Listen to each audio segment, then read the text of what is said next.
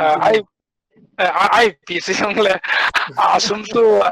amoin compulsory khao ta ko akaiwa a kham te te di bol te te di long chiwang si imposition ki tin chiwang sa phapon ai la koi ta bang aki pal nom nom ti wala jang khara jang khok sa pon ai la Christmas nga ka don di ve ti wa khawa kaiwang so e yong kilung hang ji diwali ting ano holy man ting wale an style lung tin nom ji lo ya mi bodo si mo copy di ai po ti pa e chu kan khana ga sei no maintain so yong le Christmas hi henge celebration good to ahinai ahin la iti good manding pal also say ding zo ka den good celebration he as Jesus Christ ai holding a lo pi ta hong pe ni why not we have to celebrate ahin la intention pas adi angain so yung la amethrop pa yung adi angain ti pa su isay nomen tu niya isay nom pen kino su piam tela to isopio Christian hilo ho hin yo in the thing wala Christmas thing le yung chano ba thing all Christian su Christian religion hit pa mam anti di pa su na it's like that po na no it's just ken ka say pa no Saint Francis in asay to gel doc inote preach the word at all time. Preach the gospel at all time. If necessary, use words at it.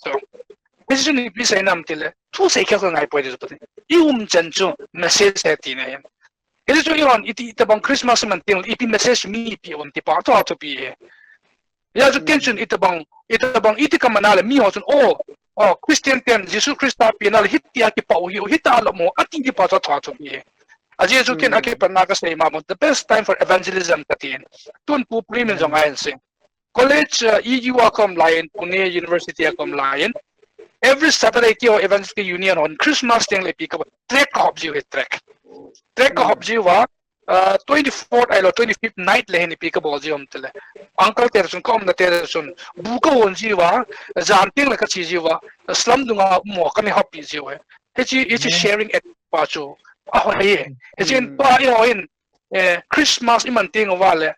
Celebration to hinay. It's a celebration pas mi ho mo dunga a purpose pas akichi ngai kati. Yes. It's a purpose ng kichi tinga on bisay kalkali oh Jesus Christ ta suita banga ho sula ama suiti to the Christianity to hita bang su he ti so mi jo season in bok te na la yo he. Mahatma Gandhi an say che Christian ho hi pata chain a hin ding banga hin khon ne mangol tu nia India gam so music Christian ki so de tai ti. It is the people sam Christian I ho hin ipudo ta pove I Christmas man na wain Jesus Christa banoi hu hing pala leng pa ti chu mi ho imus ta pove witness bozo ta pove he chu lai na ta hi is also tu ne ai I think kin zalian khom jang thamat comment hin bolen ka ting zalian khom jang bukan masih ma ho loi jang ko de de zalian khom ma ni ki ha kho wa zan kho wa ni ko ma hin ai la problem ka kamu he zanting lehin adis na pasal ho so ko numela pasal ho ang kom tingala til si tam sa so se hen to society a hoi lo ta de lo ta tam ta hong so do hi ipisi ham tele hitabang discipline nei lo ela hin bo hin manawa amina chu len khom something ai la pasal kala numai kha chu amani bo siam ting le satani lai ta gom kom su nan to si amona ki lo mai the ai le cha chu agom ko ma tu nia velevan society wa chapang pa cha jinei nom nai lo jinei pa jong sing lo ai wa naw ki dok ai lo al da ki tian sa mi tam ta kum da lo he hita bong hi avoid bol la dinga sa hi the zan len khom wang inu la pa te to en phada cha len khom bol ding lam khom ki khan dam pe yeng ding oi lai in fal ke poi ting lang ke poi hi chun protection ap te ho he ipisinam tele mi em chom ki fila te nga satan pa sang agom ko man ma jia til se til tam ta so do te unin mi o sis ki tipoi agin la hita bang tu sim jong ti za hi ja so hita bang oi avoid bola pam ti ke ma ngai ta thane he til adi ta khat hin na a hi le a pha jang hi ha nei to povina chom cha chan hi ana sai taw hitin still I pen pa chu pu pastor Dr. El Kampumang Hong Sai nang jong comment ipi na pi nom ma chom cha na hin sai thai pa min Jordan ki ho lo le culture iti di ho hi it's give and take again but how do you give is important so Christmas ning so is Western tradition Western ki mang hin to for example lamle na sumadong win ball bin mi ho ga ho thing min sumandan video chu chiang chu it is a culture taken from someone IPP chu le to I say no peno chele a Christmas ding to western context as say ding chan for the Christmas tree chuitin ko ngai ipi ki ball nam ki het be se lo basketball Santa Cruz lufu ki khu alim ki to ipi ham amening tiong ki gel be se lo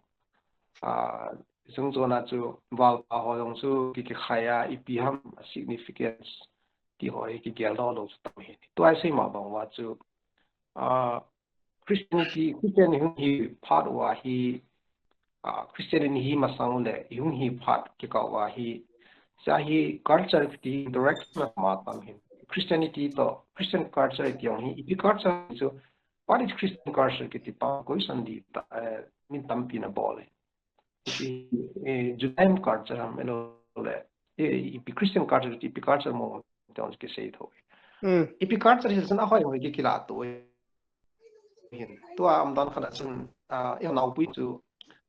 me ho chak ngon chak ko ba to hin related yong chu state ho ni ga mai ki Christmas fun right ki ti pa chu me te yo me ti ho to sun very home use he am ho gunom nia tum do hun ki lo chu ho se chu pon ho wang ski grace ka bo masuk community mo pimsa sa Christmas ko na di pa so ahin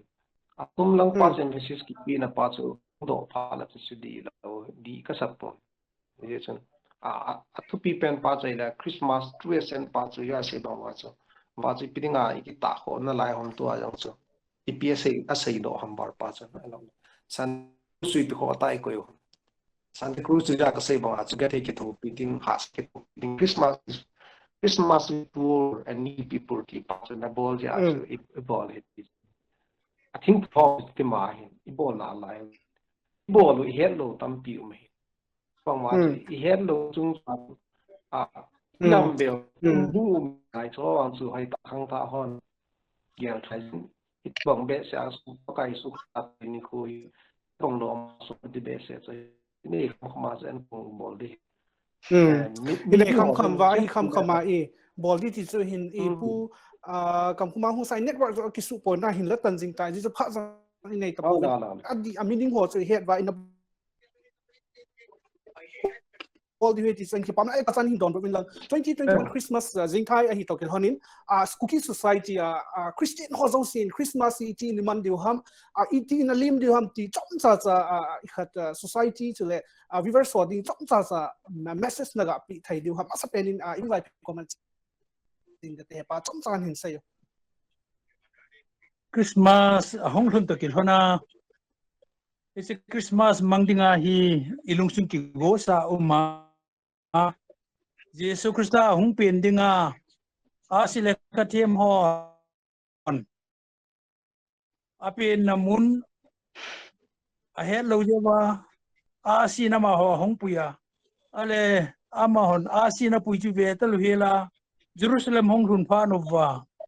asio chu lova Herod na ina ominte ti kinet pia Herod din nagavenu le Jesu amulo bung wachu tulai hozong Jesus sangan gono mo ho sa wa Jesus mu thil wai in ye chun Herod lengpan Jesus chu tha te na go na chu ma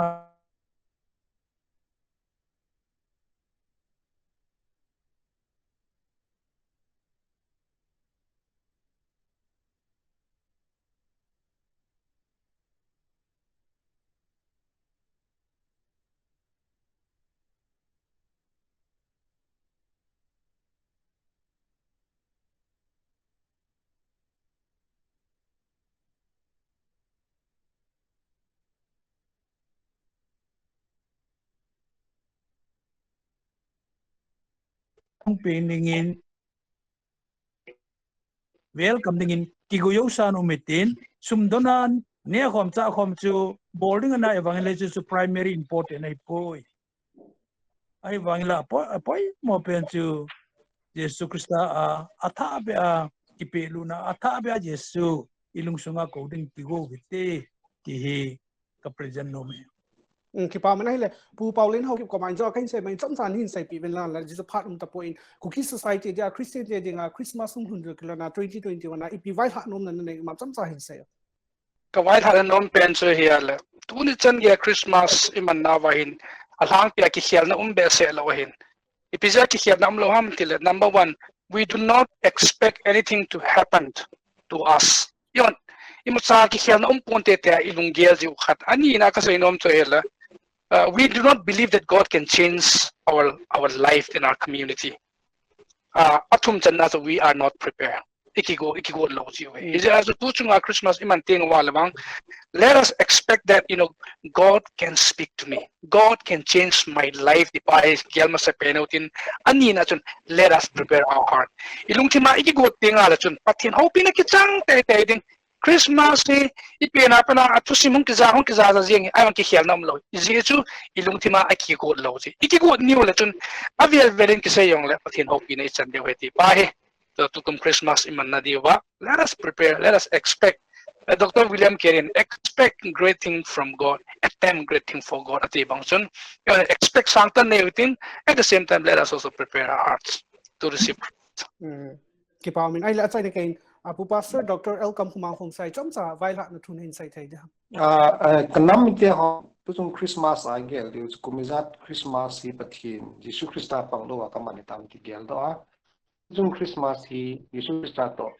ama Christmas mang khomding ama to lim khomding ama kuma lim khomding in ka ti movin muntina ulanau sulanau bon saw Christmas aberin chubai kan bolun Christmas Emmanuel Pathin Christmas hidingin ma di kom dingin bon saw team na kan ne pai ki pa am the zingin 2021 Christmas hum thun ding to kil hon enjoy in sai bangwin true essence of Christmas adita iman diu enjoy guest panelist sum hon in sai banga chu sa ne ji changpol chu nga to ji len home so ta bol ji as a Christmas adita hi poi enjoy ta sa le thagawa chale ilung tim vai ki go now to pi heti so he in ja panelist on in sai banga chi society wa cookie society Christmas manting ole adi danali do dan sit tha thai tam ho zo so hi thai chana change na bol vai ne sip di heti so avela ka in sai tin chale impact tv cookie channel thalangin cookie society hi channel vezo sin na bon chawin Christmas chi bai zong ka hin bo in Christmas hoi ta na mangau hitin akum sila Christmas iman mawa manglowa changes kam ta hin poda iman ding win ka hin sai chale tunia panelist tum ho zong na bon chawin advent Christmas wish song ka hin bolin core committee chule producer pa tharenga ka hin bol hin tin ki pam he zingin Christmas sung nai to kil honin ne le cha sum le pa hi lo le von le di lai na boy lo di hoi ta lung thim di ta le enjoy Christmas si la lu phat hi lo pi do phat zoi na man diu heti so atsai na ke age so thalenga ka hin sai hin tin ki pam he zing tunia ding agenda manipur ku ki discussion ar hi chanin ka hin sa in chule tunia panelist sung ho jong na chung se over core committee chule producer pa thangin ki pa thu gahin phongin he hi chuni program vet na wai phatsom phina impact tv cookie channel official website a comment left feedback nin pi thayo hi na comment no left feedback go kana vetwa kana nga jing diu hi tunia ding in chan hin kain sai mun chin a vessel si na bon chawin mangpha